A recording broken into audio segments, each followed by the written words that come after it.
Artificial Intelligence AI na Hiram Khudingmakta Konsillaklaba Matamsidadi AI gi mapung phaba Lousing Leinaba Hotnaduna masigi khudong chaba Lounaba Hotnasi haina Manipur University gi Vice Chancellor Professor N Lokendra na phongdorakli wafam asi Advances in Artificial Intelligence and Data Science haiba hiramda numit tarukni pangthokadaba short term training program ama hawdokpagi thauramda mahakna phongdokhibani MU gi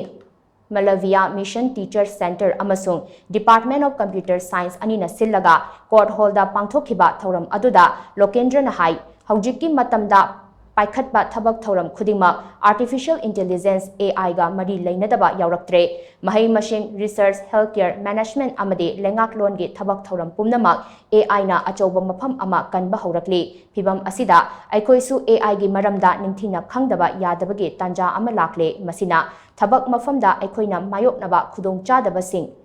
thengnabada achauba mating oigani ngasidagi haugadawriba AI amasung data science ki short term program asina NEP 2020 gi vision dasu digital empower taunabagi platform ama semgatpada kanaba phangangani loinana isagi skill hena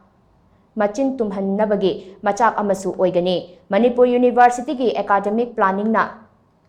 Chingbada AI gi mateng lobagi matam adu hojik oirabani maram aduna short term program asigi khudong chaba mapung phana launaba hotnasi University asigi teaching amasung non teaching staff pumnamakna AI asi tangaiphadaba khulai ama oina sijinnaba ngamnaba AI gi lousing mapung phana leiba mathau tai hojiki matamdadi technical skill yaudravadi aikhoina pangthokliba thabak thauram sing aduda akai balakani hainasu Professor Lokendra na makhata na phongdokhi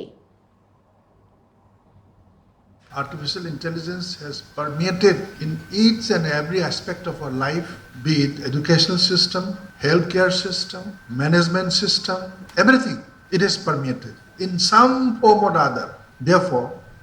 the need of the hour is to train ourselves. The need of the hour is to make ourselves properly skilled, properly informed and properly trained in this area of artificial intelligence and machine learning, so that we can grapple with, we can tackle with all sort of challenges that come across in our day-to-day life, in our workplace, in the hospitals, in the, say,